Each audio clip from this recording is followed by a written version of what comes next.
Marshall Adkins is joining us. He's the head of Raymond James Energy Investment Banking Division.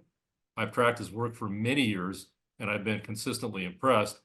He not only generates some of the most exceptional energy research on the street, but he also has a quality that is increasingly rare among Wall Street strategists, and that would be courage.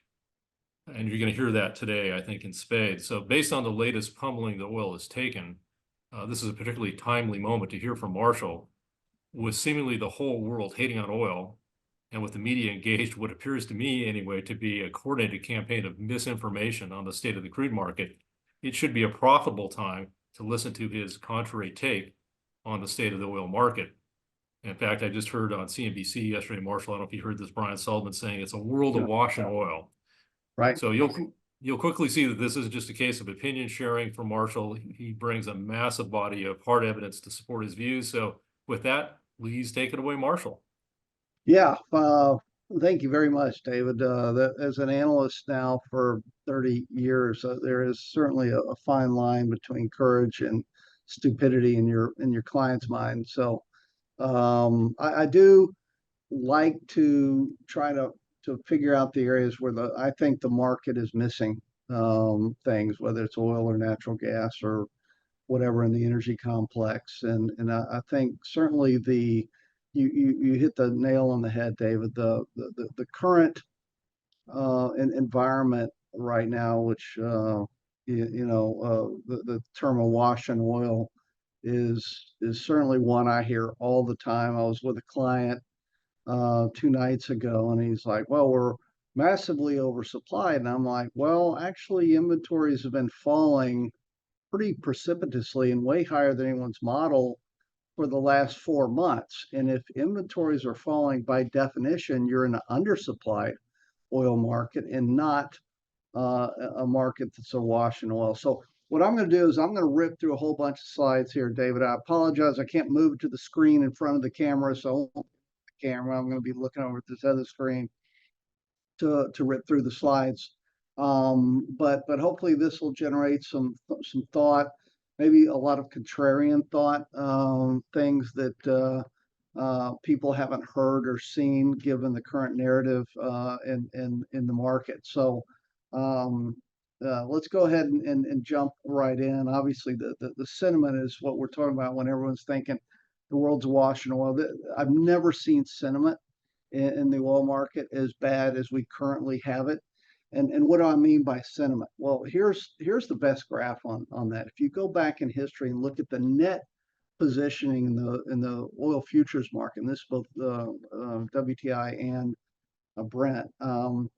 Historically, whenever we got near 200,000 contracts net long, we always found a major bottom in oil prices. And you go back to January of 16 and COVID was the worst. We got down to about 209,000 contracts until the last 18 months. And we've had 3 times where you've bottomed below 200. In fact, 3 weeks ago, we bottomed at 50,000 net long, way below the COVID levels.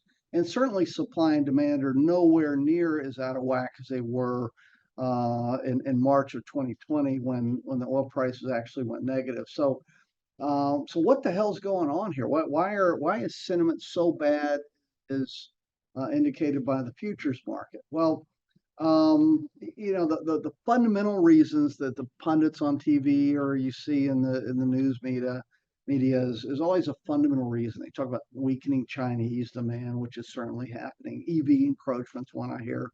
Rising supply from non-OPEC players. I get that one a lot. And obviously more recently is Saudi flooding the market.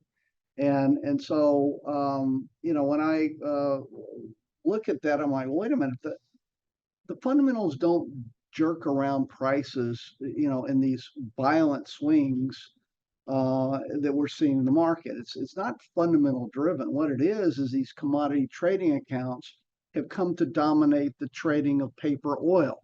And in fact, all of the trades now in oil, first of all, the physical market, the actual guys, producing and moving oil are much, much smaller than the paper market.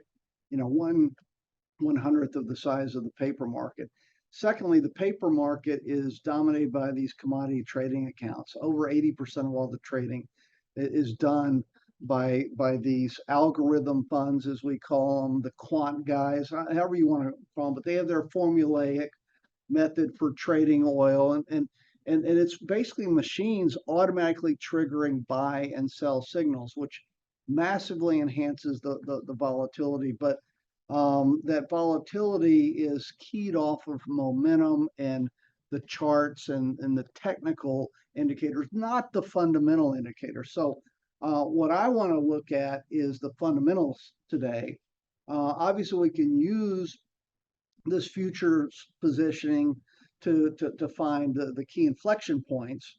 But the reality is, if we look out over the next year or two, where really investors should be focusing, it's focusing on the true underlying fundamentals. So let's jump into that. Here are the concerns that I hear. Weakening China and global economy, slowing demand for oil prices. And there's no question China's weakening. China's been bad. China's been a big driver of oil consumption over the past 15 years as they've industrialized.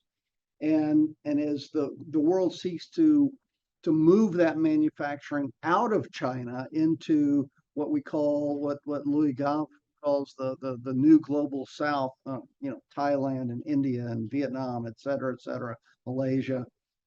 China is not going to see the growth that they had before, and you're seeing it in the oil numbers now.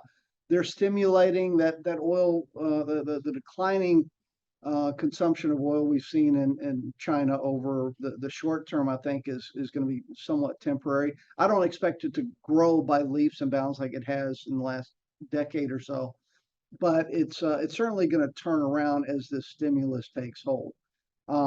What we are seeing for sure is this India crude situation picking up. Demand is shifting to this new global South. You see it in consumption of India and others. You layer onto that other things like the airline traffic is back above pre-COVID levels. Petrochem is going gangbusters. The U.S. economy and U.S. demand has been extremely healthy. So really demand, it's slower than what we've seen post-COVID, but that was a rebound demand, a lot of that. You're getting to a more normalized growth rate of 1 to 1.5% per year. And I think that's where we're going to end up this year, is closer to 1%, as you see in this graph. The second concern is EVs and us decarbonizing the world and that push. And there's no question there's been a massive push. Norway is probably leading the charge there. Over 90% of their new car sales are now EVs.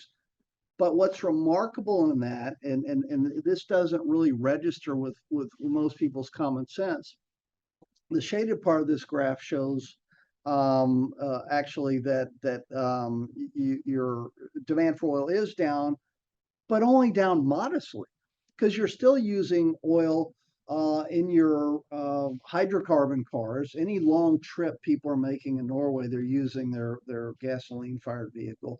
And trucking's not converting to battery power. The math doesn't generally work there unless it's a bus or a Amazon truck, and even then the math's questionable without subsidies from the government. So you see gasoline consumption. Yeah, it's down a little bit in Norway, and Norway is the poster child for this. Like 95% of new car sales are EVs, and still demand has been relatively. Marshall, I just wanted to chime in and say this. Just chime in and say I think that's one of the most amazing visuals I've come across. I think that's really, really important and so underappreciated. So thank you for sharing that. I was hoping you'd bring that one up. Yeah, for sure. And then here's another one, like the epicenter of EVs is certainly the EU. And look at their gasoline demand. It's actually up because their car sales aren't as much EV as Norway, but they're certainly way higher than most of the rest of the world, other than China. So on a market concern 3, rising oil production from the U.S. and other OPEC countries is going to flood the market. Here's what's interesting. If you adjust for the way the U.S. Department of Energy is accounting for oil production, Oil production today is below where it was in March of 23. Everyone's saying, oh, but US production's growing, it's going to keep growing. No, it grew for a decade as we built out the shale plays. But in the last 18 months, we have not seen any growth in the crude only. We've seen growth in natural gas liquids, but not in crude only if you do the accounting right. So this is a shock to most people's models. If you add up US, Brazil, and Norway, the three big kind of guys that historically have non-OPEC players that have grown oil outside of Russia, look at this. For pretty much all of 24, we've trended lower in terms of production. So people saying, oh, we're going to flood the market with non-OPEC. It's really just a couple of guys. It's Guyana and Canada built a new pipeline. So Canada is actually growing again for the first time because of the new pipeline. And that's been the majority of the growth. And then that will have limits going forward as well. And the last big one's Saudi. Saudi is tired of losing share, so they're going to start a price war. You hear that one all the time. Here's what people need to understand about Saudi. Number one, they took 1 million barrels a day off the market, and their revenues versus if they had left that oil on the market are close to 200 billion higher than they would have been otherwise over the past 18 months. The other question is, all right, let's say they start a price war. Who's it punishing? US producers aren't the problem anymore. We're not growing. Who's the problem? Guyana, you're not going to shut them down. Canada, you're not going to shut them down. And they're not big enough, they're not moving the needle enough to change things. So you really question who that price war would punish. And the last thing I'd point out is it's important to note that Saudi just hates the Biden administration. And let me just show you a few graphs. Here's exports from Saudi, down about 1 million barrels a day. If they hadn't done that, conservatively, oil prices would have dropped to 50 and been there, for the last year plus. You just run the math on what their revenues have been. They recognized 200 billion more in revenues by cutting production 10%. Is that a good business decision? Absolutely. If you're running a business, you'd make that decision every time. So they've really impacted and stabilized the market at a modestly higher oil price. And Marshall, don't you think too that related to your point earlier about how U.S. production growth is flattening out and has been for 18 months, that also Right. makes the Saudis less inclined to do some kind of retaliatory action? I mean, it's not like back 10 years ago when U.S. shale was growing exponentially. Yeah, they did attack us in 16, but that's because we were growing by 2 million a day, and they were like, "Hey, we need to slow this down." We're not going to do that again. It's not going to happen going forward. We've drilled up our best stuff, and I'll show you some graphs later. But yeah, you're right. That's the whole point is who are they going to punish? They're not punishing anyone by raising production other than themselves. Maybe Iran. And that gets to the other point on why they hate Biden is this is two interesting graphs. It shows Saudi production down 1 million and Iran's up 1 million. How did Iran get up 1 million barrels a day? Well, it's because we're not enforcing the sanctions that Congress passed. Sanctions were there. Trump enforced them rigidly. Production from the axis of evil, and I'm defining the energy axis of evil as Russia, Iran, and Venezuela. Those three guys fell by 4 million barrels a day. Since Biden took office, they're up 3 million a day. That's a lot of money flowing to guys that want to hurt them. Most people have never seen this chart. Most people don't understand, hey, here's what's actually going on behind the scenes. And most of that increase in Iran has come out of the height of Saudi. So us enabling Iran to export more oil, and most of it's going to China, is not making Saudi very happy with our administration. And then last thing I point out Well, here, can I just go make ahead, David. one other point here related to this is that we hear about the Saudis cutting output, artificially inflating the price of oil, but what we rarely hear is the reason they did that, in addition to what you just showed, which is great. And frankly, I hadn't seen that. But also the SPR releases, the Right, Biden administration released almost 300 million barrels of oil. And so the Saudis said, fine, we're not going to let you flood the market. We're going to cut back. Yep, And so, yeah, I yep, think that gets very little press, unfortunately. yep. They when they released that oil and they cut our oil reserve in half, basically, it was directly impacting Saudi. So, we're supposedly Saudi supposedly our big ally in the Middle East, along with Israel. And the powers that be, Jake Sullivan, et cetera, have decided, hey, we'd rather have Iranian oil than U.S. oil. It's really interesting the strategy they've taken here. So anyway, Saudi said, hey, we want our target's kind of $80 to $100 crude before we bring this back. So far, they've stuck to that.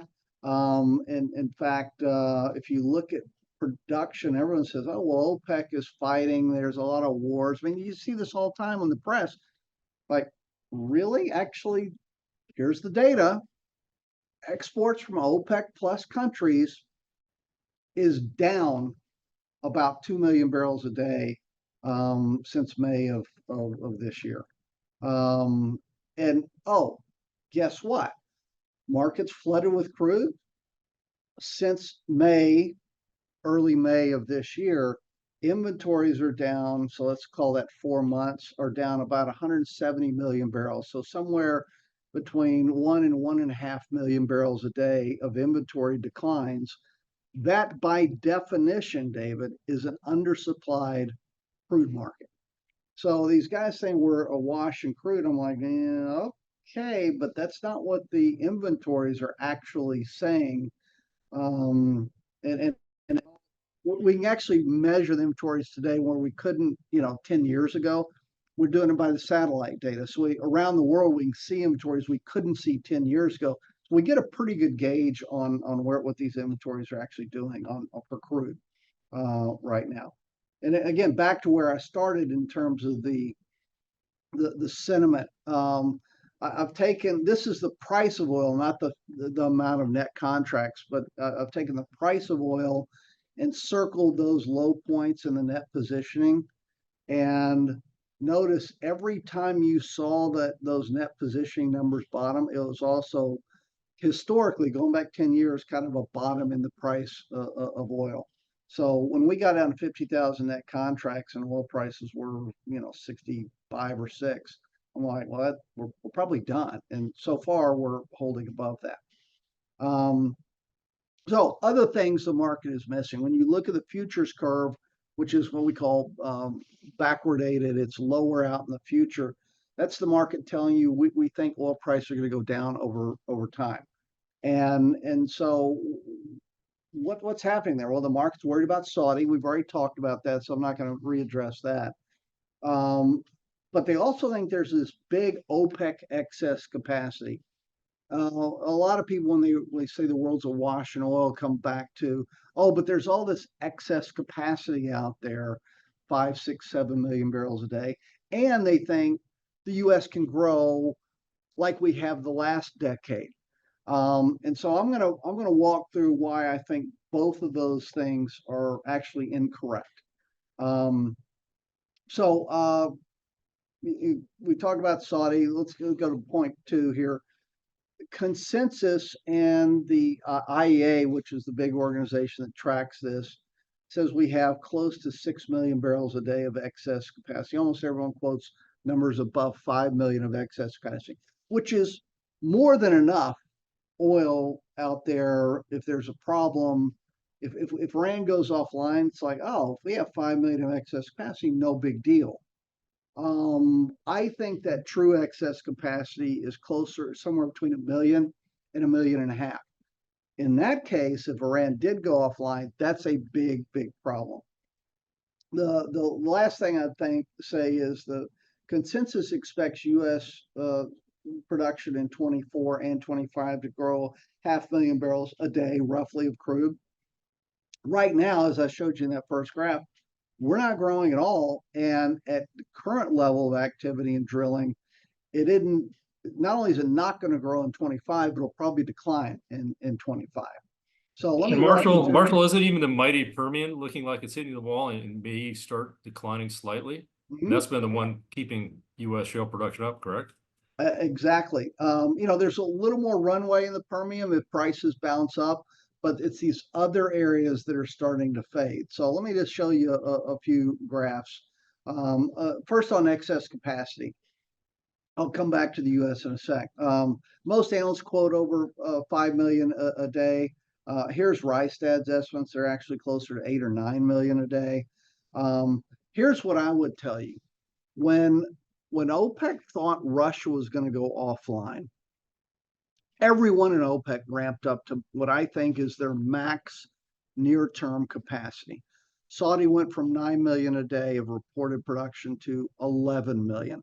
We've never seen them produce more than 10.6, 10.7 million for more than 2 or 3 months in a row, ever. So they got to 11 for a month and then fell back from there. So I say, all right, let's assume max near-term capacity for OPEC was that that September of late 23 period where they are 22 where they all maxed out. Okay, they're reporting that they're down over 2 million a day. It's like 3 million a day of reduced supply is what OPEC's telling everyone.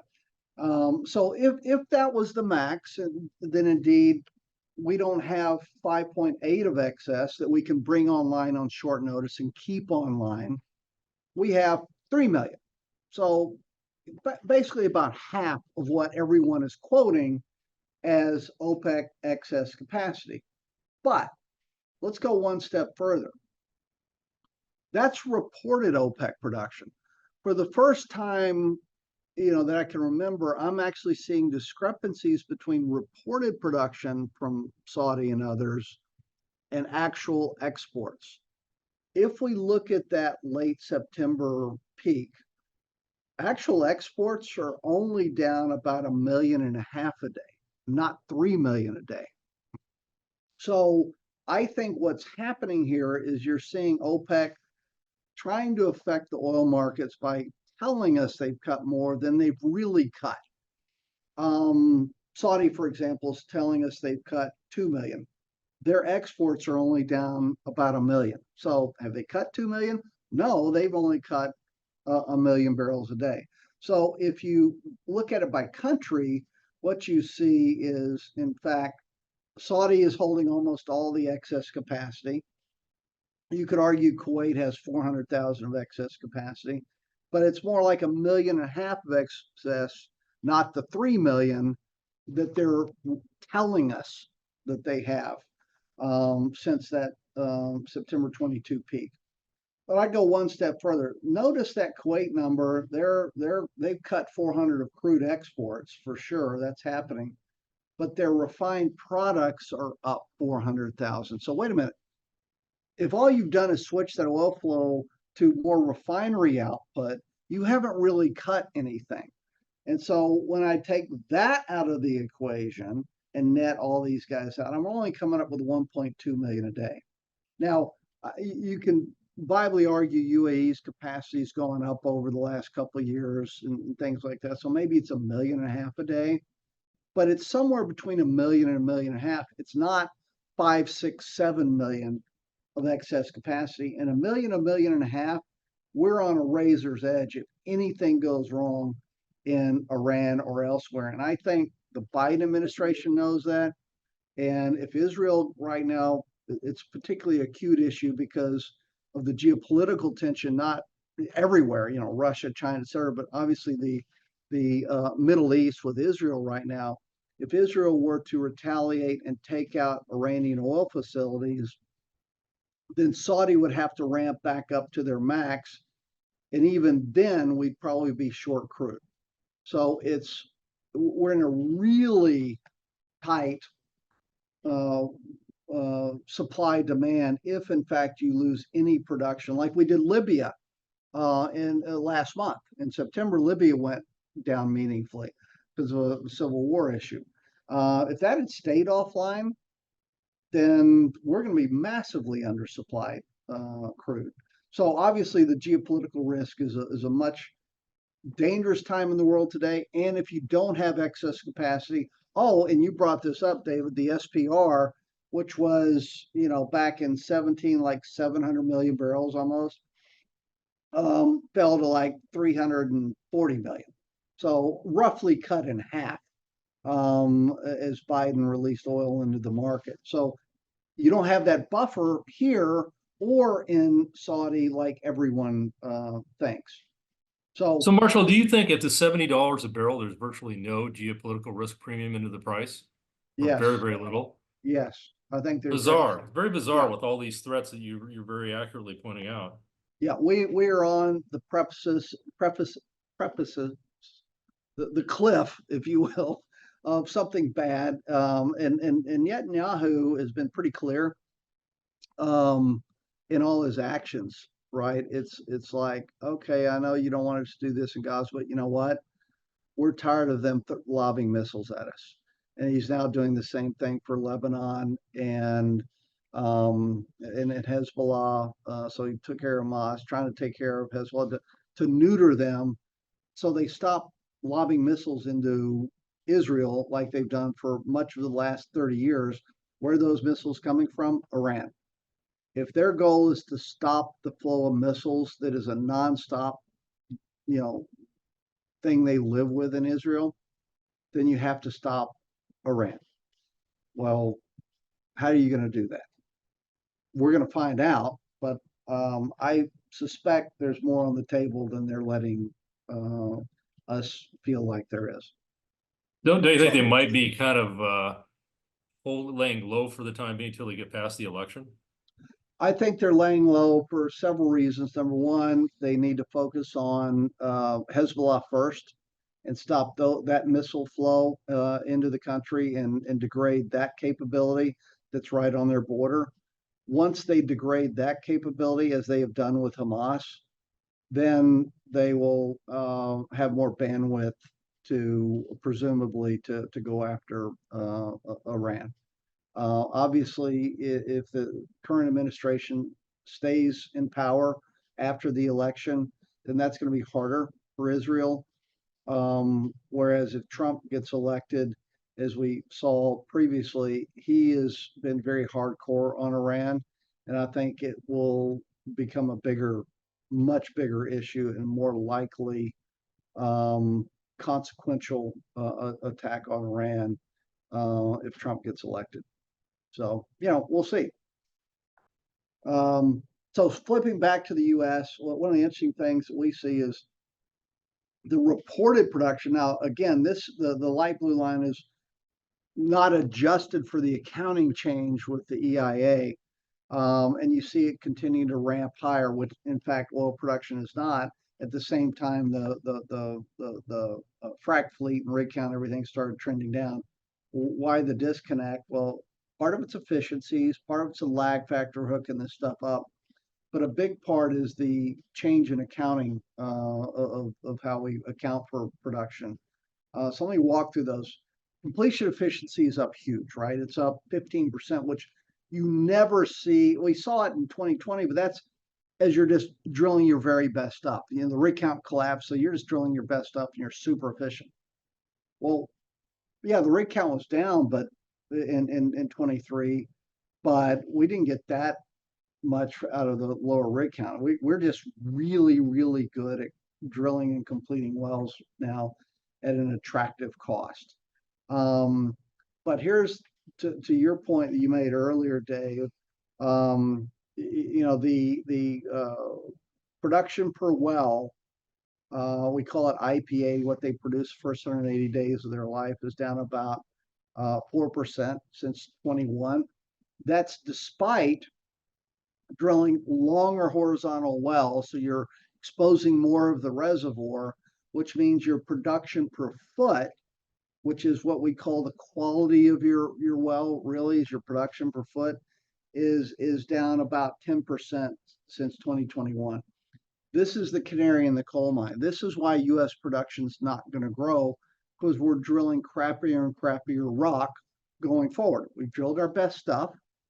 That's already done. Now we're going to go down market, if you will, to drill the lesser quality stuff. Still very profitable at 70, $80, but over time, oil prices will need to go higher to offset this trend. But what really explains the disconnect between the EIA data and what's actually happening? It's this accounting change.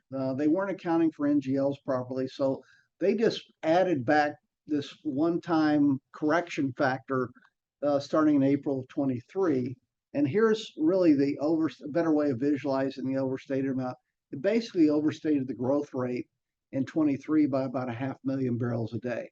And most people didn't catch on to this. And I'm looking at it going, wait, this is like a company restating their accounting methodology, not restating their earnings historically. So you're not comparing apples to apples, which is a Marshall, financial just to help people understand. So when you talk about natural gas liquids, you're talking about ethane, propane, butane, isobutane, those types of very important. They're usually used for pet chem, right? Petrochemicals. Wow, look at you go. That was pretty good. Yeah, there's 5 of them. And really the heaviest of those, you got ethane, propane, butane. But the heaviest is natural gasoline, which is very similar to the gasoline we put in our cars, but that's technically a natural gas liquid that you can put back into the refinery. And companies were doing that, and it wasn't getting accounted for in simplistic terms. And this was the correction for that accounting. It needed to be done, but they should have restated the historical data as well. So here's what the real data. I just went back and restated for their new methodology, and lo and behold, it's like, oh, okay, production's been flat for the last 18 months. Kind of a really important point. You marry that with the fact E&P companies, for the first time in my lifetime, really starting with COVID, but since COVID, they are very clear that we are going to be profitable. We are going to focus on return on capital, and as such, they always overspent prior to COVID. Like on average, 120% a year means you're spending 20% more cash than you're bringing in every year for like ever. Well, that's not a good business. That's a horrible business if you're always outspending your cash flow. And so now what you're seeing is these companies are generating massive amounts of excess free cash flow. They're giving huge dividends, and that's at what I would call subpar oil prices. This is really, I don't expect to see a resurgence in U.S. Production, even if oil prices move back up to 100. We're kind of looking at 600 rigs plus or minus running this next year. If you do that, we get, next year like 69,000 barrels a day of growth. It's nothing. It doesn't even show up as a blip on the overall global supply equation for crude only. So again, U.S. is effectively done at these prices, certainly done at the futures strip. So just to close out on oil, we start out kind of talking about inventories and how we're undersupplied over the last 4 months. I really focus, that's the real fundamental indicator for what's going on in oil. Why is it important? If you look historically, going back 20, 30 years actually in this graph almost, year-over-year changes in oil prices versus OECD inventories, it's the same damn line. Another way of looking at it, this is inverted oil prices back pre-shale, 05 to 13. The green line is oil prices upside down. Notice I flipped the graph. I'm getting there you go, Lawrence. Anyway, notice how well that tracked together, right? Inventories historically, that's where oil prices are ultimately going to go because the physical market wins the day. If we look at what I expect to happen, like we saw inventories fall 1.8 million in Q3 using actual data. I think it continues to fall another 800,000 in Q4. If you do that, notice that same scales I used before, how I was tracking together. We have a big disconnect right now going on. If you reconnected, that's $100+ oil. So back to your point, David, earlier, how much of a war premium, a risk premium, or Middle East premium is baked into oil? I'm looking at this going, it's kind of the opposite. The market's saying there's plenty of oil, you don't need any more. I'm like, okay, well, inventories are about to smack you in the face, and that's going to be a problem. So bottom line on oil, the OPEC cuts are working. No incentive to change those from Saudi's perspective. Global oil demand growth is fine. It's not robust, but it's okay.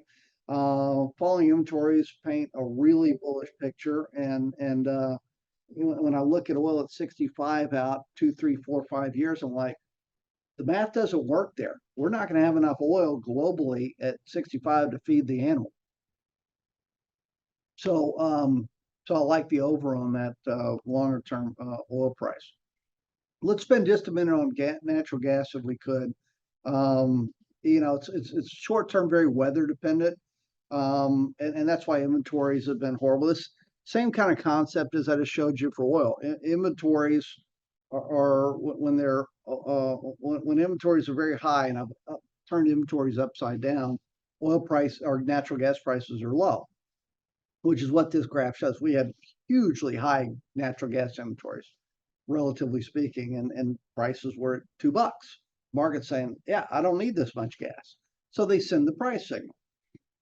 So it sucks right now for gas producers. But when you look forward to 25 and beyond, you have two things coming together. You have LNG demand really kicking in a big chunk of increased demand, and you have power-related gas consumption kicking in that's going to cause additional growth.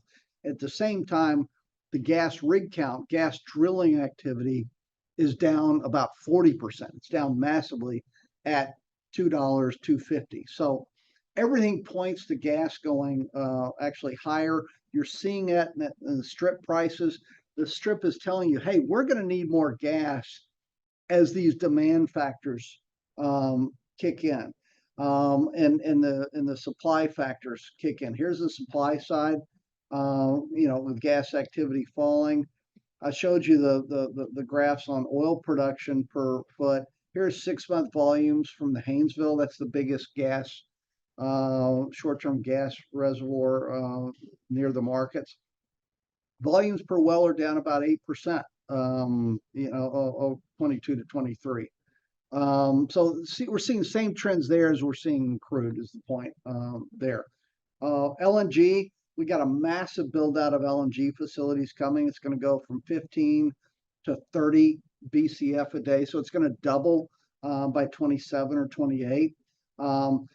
Shorter term, we're looking at about 2.5 Bs a day of demand growth coming from LNG. Those are big numbers. We're in about 100 BCF a day market, roughly. So you add 2.5 Bs a day, that's 2.5% demand growth. That's a big deal. That's a huge number when supply is not growing. But that's just LNG. You look at the power side. This AI thing is crazy. The implications are mind-boggling in terms of what it's going to mean to power demand.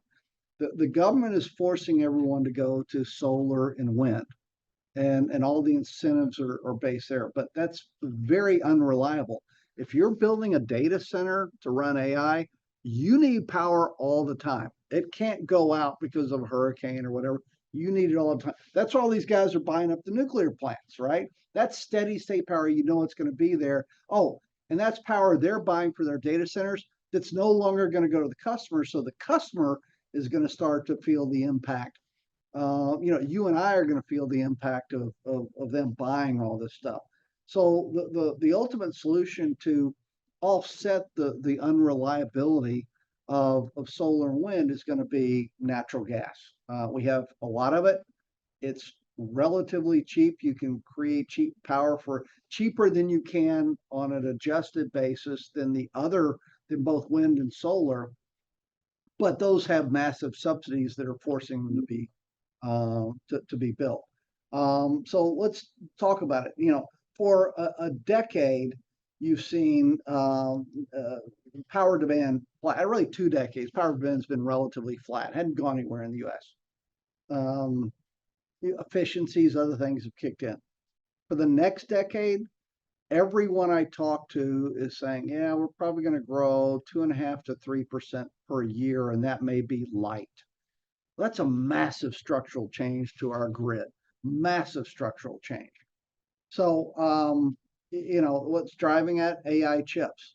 It's crazy. Like if you go back 5 years ago, the average AI chip consumed about 500 watts of power, or 0.5 kilowatts of power. And then maybe it consumed 1,000 once you cooled it. So you could have powered with one of those little small generators you buy at Costco, maybe 6 or 7 chips with that one. The chips they're selling today, and this is not the newest version of the chip. This is the one they're actually shipping today, consumes about 14.5 kW per chip. And you need another 1.5 to 2 times that to keep it cool. So you need power the size, not one of those little generators, that you can buy at Costco, those 75 kW. That wouldn't power one of these chips. You need a giant home generator, fixed generator, to power one AI chip. And they're moving millions of these, David. So it's mind-boggling how much power these things consume. And by the way, Google, Amazon, all these other guys understand this. That's why they're scrambling big time for power. And it's going to create a lot of upheaval in the market. And really, it's going to create a lot of natural gas demand. And that's only like half of it. As we're forcing more EVs and electrification of everything, they're talking about outlawing gas stoves. When you start doing that, the amount of power those things consume is absurd. So if you're going to electrify everything, then that's demand on top of all those chips. And then same with industrial related power. So when I look at power or the natural gas fired power, we're probably going to add another 2 Bs a day of growth on average over the next decade per year, going forward. So you got 2.5 from LNG, you got another 2 from just the AI and power trend.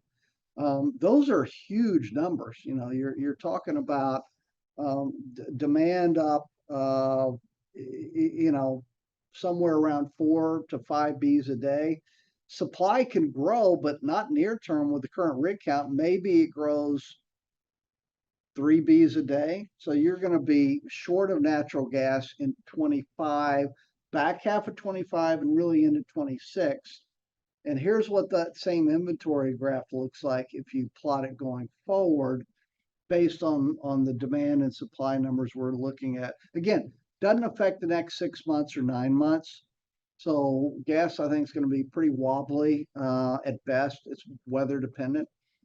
But as you move into 26, I think this in 7, this becomes a real sustainable growth story in natural gas. So that's it. Let's go to questions, David. Mark, that was great. Thank you so much. Let's give our listeners the first crack. If they are shy, then I've got a few. But Adam, who do we have queued up? Anyone, feel free to raise your hand if you have a question.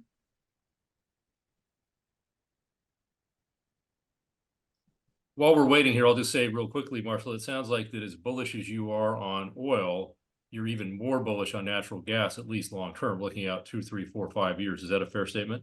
Oh yeah. I think the percentage upside to gas is probably greater than crude. And again, longer term, not short term.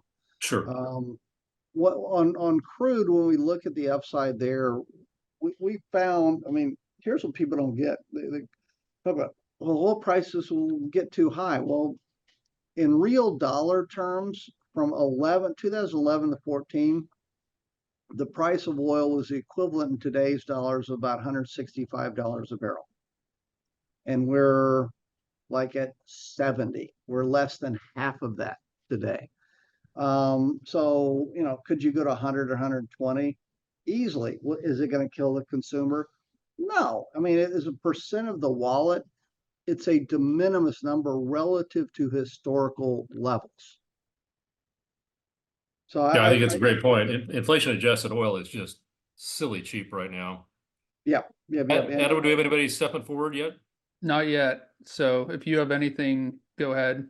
Yeah, so I wanted, Marshall, you had slide 54 in there, which was looking at basically the increased capital discipline that we've seen.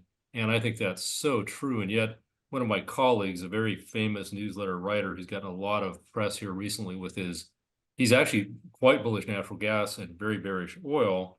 And one of his points is if it wasn't for, say, ESG restrictions, the oil industry would be drilling itself into bankruptcy, insolvency. And I respect him very much, but I think that's wrong. I think that this has been a multi-year period where they've been very disciplined in their capital expenditures, and maybe even too disciplined in a world where we could be oil short quite soon.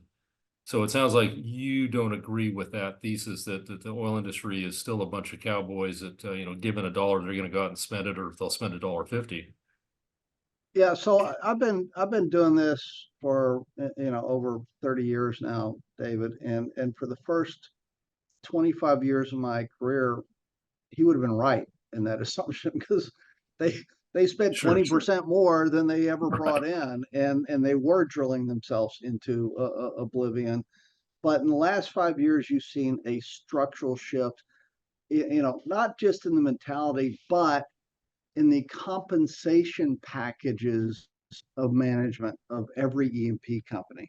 They're no longer, but in the old days they were, incentivized to grow.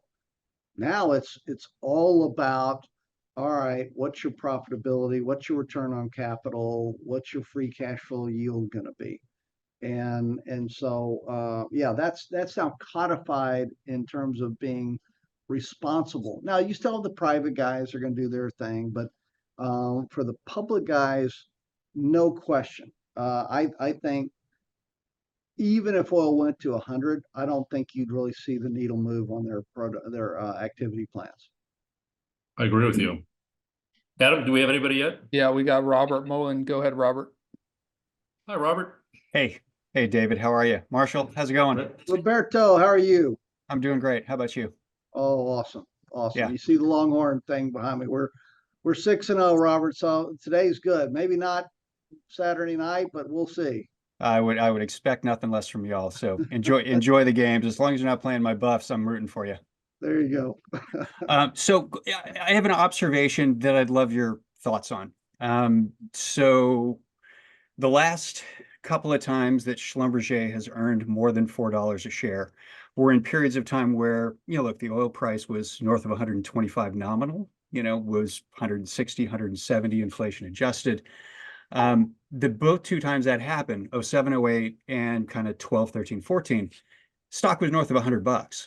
So Slob's supposed to earn $4 in 2025, and the stock's 42. So clearly there's a sentiment, indication here about what people are willing to pay. Sort of on top of that, are you hearing much about what's going on with Schlumberger Digital and the potential growth engine that might be that would maybe focus a little bit more attention from people who look at technology and sort of growthy aspects of this business, and what that might mean for these guys? Yeah, there's a lot to unpack there. Let's start with the real driver of Schlumberger. They've redirected themselves out of the U.S. for the most part and refocused on international offshore. and there's just not much competition. And that's where you're seeing both offshore and international for the first time in over a decade, you're seeing capital starting to be deployed there because people are realizing, like, the U.S. shale is done now. So if we're going to grow, the world's going to need another 7-8 million barrels a day over the next decade. Where is that going to come from? Well, you're going to start drilling in the Middle East and offshore, and so that's going to drive Schlumberger's business, and that's why they're going to do $4 in earnings, and I don't see that trend slowing, anytime soon. Particularly if oil goes to 100, 120 over time, where I think it's going, then the math works all day long for those environments, and that's going to be their bread and butter. Outside of that, they're doing a ton of stuff. Whatever AI. Everyone talks about AI. I will tell you, there are a lot of efficiencies to be gained through some of that stuff. And talking with one of the most successful private equity, or the most successful private equity guy here in Houston, they've embraced the AI as an example, and the technology, guys like Schlumberger, and they're spending a lot of money on that. And they think the leg up that gives them on analyzing where to drill, how much to pay for properties, et cetera, is massive. So I do think that the technology bent is going to matter over time. I don't think we're going to see anything. You're still drilling a hole in the ground, right? and extracting oil. So is AI going to allow you to double or triple the amount of oil that comes out of that rock? No, that ain't going to happen. But more efficient deployment of capital and that type of thing, I think you're going to see people pay for. Yeah, I mean, look, agreed on all counts. I don't think it busts the bullish market sentiment, but it's a business that if it grows at what it looks like it can over the next couple of years, it's as big as Palantir in terms of revenues. The difference is it's trading at 6 times EBITDA as opposed to 60 or whatever it is. So we're old enough to remember when tech blew up in the late 90s, and they rotated to the seismic companies and all that sort of thing, that they go looking for ways to apply technology in other industries. I mean, Slob's AI stuff goes back even further than that. I drive up and down Sand Hill Road here, and there's still a Schlumberger office, amongst all the venture capital guys from their original acquisition of Fairchild Semiconductor back in 1980. So no, it is. It's the real deal. The multiples are shocking. On the private side, it's even worse because there's zero capital flowing into this business. And Robert, this better than anyone, is when you boil down this stuff to its basic fundamentals. And I'm not smart enough to complicate most of this stuff, but you boil it down. If you want to grow an economy, you need labor, which for the last 2 decades has been coming from China. Well, that's gone. You need capital, which for the last 2 decades has been largely free. Well, I think that's gone. And you need energy. Well, the U.S. found the equivalent of 2 Saudi Arabias of energy in the last decade, which is mind-boggling large number of crude, which has given the world cheap energy prices. That's gone. It's going to be higher energy prices going forward, and there will be consequences to that. Again, I'm not making a call in the next 6 months or even the next year, but the next 5 years, 10 years, it will lead to inflation. Everything's going to be more expensive, and so I think you're right on point there. Yep, amen to that. All right, I'll let someone else ask a question if they want to. Good to see you again, man. Thank you, Robert. Adam, do we have somebody else in the queue? Not yet, but Jim Edsel did join. There you go. I wonder if he would like to ask a couple of his questions. If not, I have them written down here. I would love to ask a question if you can hear me. We can hear We hear you Jim. loud and clear. Great. Excellent. Well, hello, Marshall. I I feel badly about asking this question because I had to join late. So you may have already addressed this, but Marshall, I obviously follow your work and it's just spectacular. And I also follow, as does David, Mike Rothman, whose thesis, as you all probably know, is essentially that the Saudis are disciplined and want to get global inventories down to about the 2010 to 2014 level, at which time oil averaged somewhere around $100 a barrel. And my question is, and I just can't believe this, but I'm trying to make sense of why prices are where they are. Do inventories just not matter to anyone anymore?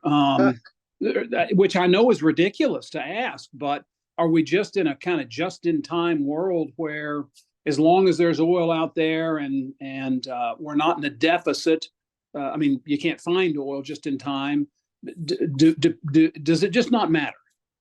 Yeah, I think the reason it does is it's not impacting the market like we've seen historically, is because there's this perception that's been exacerbated by the media that there's this, flood of OPEC oil out there ready to hit the market. And we talked about this, and I'll send you slides, Jim. But when we got into it, it's like, all right, well, everyone thinks there's 5, 6, 7 million of excess capacity out there that OPEC could bring to bear. And what I went through, with the graphs is I think that number's closer to 1 million, 1.5 million. So that's a big separation between the market perception of how much buffer we have, to avoid a disaster, and reality. And if they understood that, or if I'm right, maybe is a better way of putting it, because I may be wrong, but my perception is we have million. If we only have that amount, inventory is going to get real important real quick if you lose any production, any meaningful production, i.e. out of Russia or Iran or Libya again, or whoever. You just don't have that excess capacity like the market is trying to price in. Well, Marshall, related to what you were saying earlier about how big the derivative market, the futures market is compared to the physical market, and that's also a point that Mike Rothman from Cornerstone is constantly making. So correct me if I'm wrong, but it seems to me you get a period like this and that you get a lot of pseudo supply. And by that, I mean these derivative contracts, all this big short position where you've had all this selling, which is in effect creating supply in the marketplace, if not the real world. And Right. it's exacerbated by this media. And one of the things I was going to bring up, and I forgot to earlier, so I'm glad we go down here, is the coverage that was going on in September, which started with that Financial Times article, then it went to the Wall Street Journal, then it was all over CNBC, that the Saudis had actually announced. They didn't say they're going to announce, they said they have announced that they're going to go for market share and essentially flood the market. It was the most irresponsible journalism I've ever seen. And that's when oil went down to 65, and then you had the missile attacks, and it went to 77. So there's I believe it's politically expedient to try to keep the price of oil down, prior to the election. I know that sounds a little tinfoil hat, but when I see what they did last month in terms of this misinformation, it's just like nothing I've ever seen. Yeah, you have seen some bizarre things come out, and again, I don't, I'm not going to say, well, it's the administration, although we have evidence that the administration's done stuff like that elsewhere. But in this case, it could be the traders, planting stuff. You see that a lot, right? And as big a market in the trading as you have, it could be some of that being planted, but rarely do you see Saudi come out and issue hey, you guys are just wrong. But they did, a few weeks back after the incident you just spoke about. And they made it very clear. I agree with Rothman. They made it very clear that they want higher prices. They want lower inventories. They want a more rational, market here. And so I don't think they're going to flood. Again, let's get back to, if you just run the math, if Saudi were still producing 1 million more than they were today, then what you'd see is oil prices at 50 or even lower. And you just run the math on the additional revenues they've created by cutting production. They're actually wasting less of their oil, and their revenues are up 200 billion over 18 months. I'm going to do that every time. Absolutely. Okay. We kept Marshall over an hour here. Do we have anybody that's dying to ask a question before he departs? And I'll stay on to answer anybody's other questions that, but we don't want to burn too much of Marshall's valuable time. Yeah, we don't, and I just saw someone knocking on his door, so we should probably cut him loose. Yeah, I guess it's after 2 now. Well, guys, thank y'all. I appreciate it, David, and good luck. Hey, thank you, Marshall. That was terrific.